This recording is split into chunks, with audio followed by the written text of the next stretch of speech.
And third, they throw in a dose of fear and they accuse the scapegoated minority of harming our way of life, and they stir that angry mob until it reaches boiling point. And then the demagogue, of course, claims that only they can fix it. Of course, we all know there's no substance to any of it, let alone any genuine policies that genuinely can actually affect change. But there remain religious and ethnic groups who suffer the impact of being used as political footballs. And I will always defend them and the multicultural society that we have built, because it has enriched Australia. We should embrace, not just tolerate, diversity. The multicultural model that we have in Australia works because we don't have to choose our identity. I can be proud to be an Egyptian, someone of Egyptian background, and proud of my cultural heritage, but also be an Australian at the same time. I don't have to choose. Now, within the progressive left, which many of us are in, some might not be, but many of us are in here today, we also have our problems. The debate is sometimes distorted by contrasting lofty goals with no clear path to delivery, with policies put forward as deliverable solutions for people seeking asylum that are not really ever articulated because of a fear of a political wedge from the right. So, for instance, many people wouldn't even know what the Labor Party policy is, the refugee policies. I know the grandmothers do because they've got the list and ticking things off, absolutely. But many in mainstream society just have no idea. We did commit to $450 million over 3 years to support the work of the UNHCR. We pledged to restore the references of the UN Refugees Convention in the Migration Act and reverse the Abbott government's efforts to undermine international law. We pledged to increase our humanitarian intake to 27,000 refugees by 2025, building up gradually.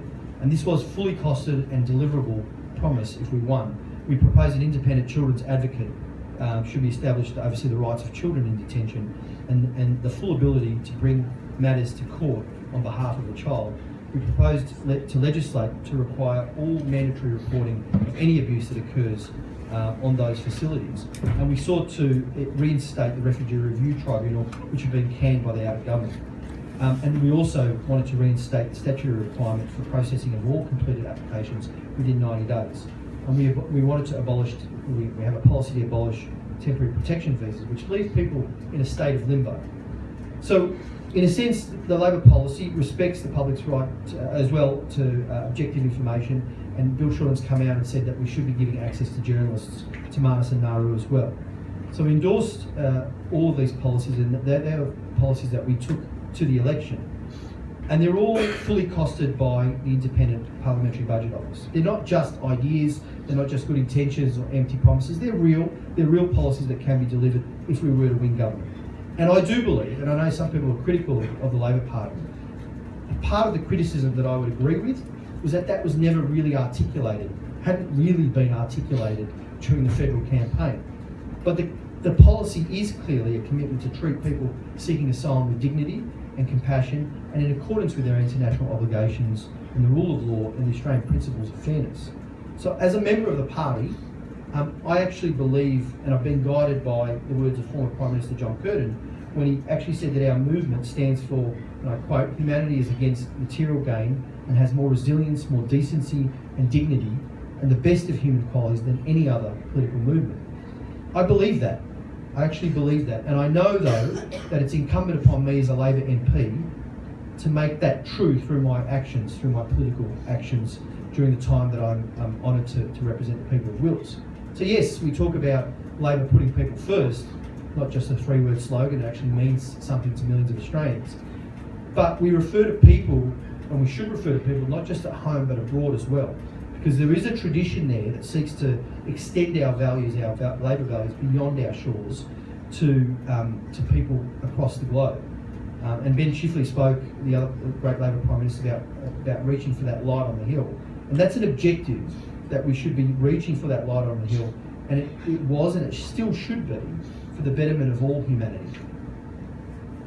That's why I'm committed to Australia's role in the world as a good international citizen.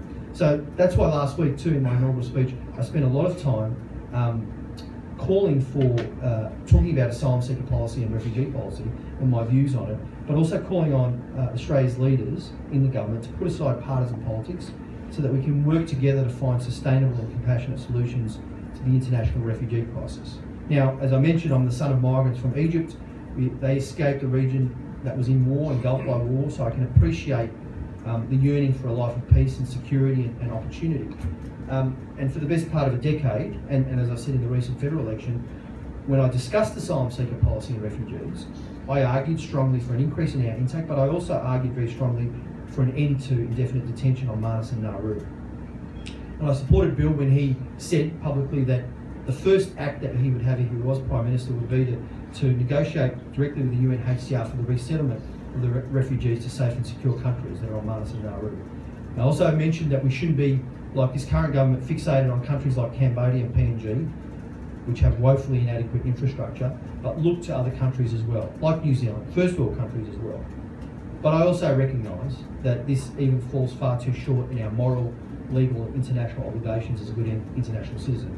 And that's why in that speech, and it's public and it's on Hansard, I stated very clearly, I believe Australia has a moral obligation to, at the very minimum, take responsibility for the care of those refugees that have been physically and emotionally damaged by the long-term detention that we have submitted them to as a nation. We have submitted them to. And I don't care about which government was in power at the time, which political party. Australia as a nation is responsible for that. Senator Lisa Singh, who's a good friend of mine from Tasmania, some of you may know her, she's made similar statements, I believe, in just the last day as well. So I also think we should re-examine, and I think tonight is a really good opportunity for that, this assumed nexus between the detention centres and their deterrent effect and discouraging people smugglers to ascertain how much this argument holds in the context of the turn-back policies.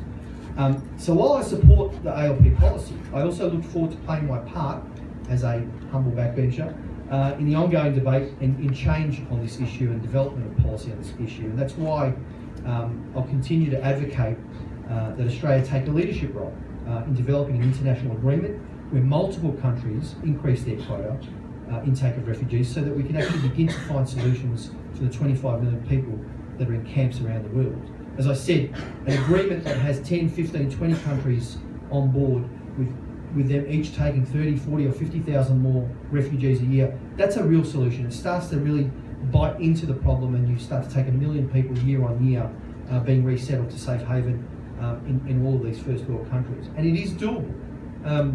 If we can as an international community come together and tackle climate change, which is a threat to our planet, we can and must come together to find a way to deliver safety and security for millions of refugees. We can, and I believe we must, do away with the lowest common denominator policies that have really poisoned our political culture. And I think we can and must do better as a nation as well. So I'm not here really because the issue is popular, and I'm not going to suppress my opinions about it as an MP because it's unpopular, or because it's complex, or because there are political risks around the issue. I've kind of belled the cat on that one. My first speech I talked about it. But I've convened this meeting tonight to really share some of my ideas and thoughts with you. But I also want to hear from you about your thoughts on the policy and the development of the policy and how we can find a way forward. And I really look forward to working with you as, constituents, really. It's a representative democracy, but it's good to hear and always work with the constituents on these issues. And to talk about this openly, respectfully, and find ways that we can be creative and pragmatic to break through that political impasse that exists or has existed in Australia for such a long time, and then deliver on the obligations that Australia has as a good global citizen. So with that, I just want to lastly reiterate my earlier comment that all of you are welcome, all of your views are welcome. Please respect everyone's views when they put them forward, and let's have a great discussion. And on that note, I'd like to now introduce Lily Partland from Save the Children to say a few words about the wonderful organisation that she's part of and the great work that they do.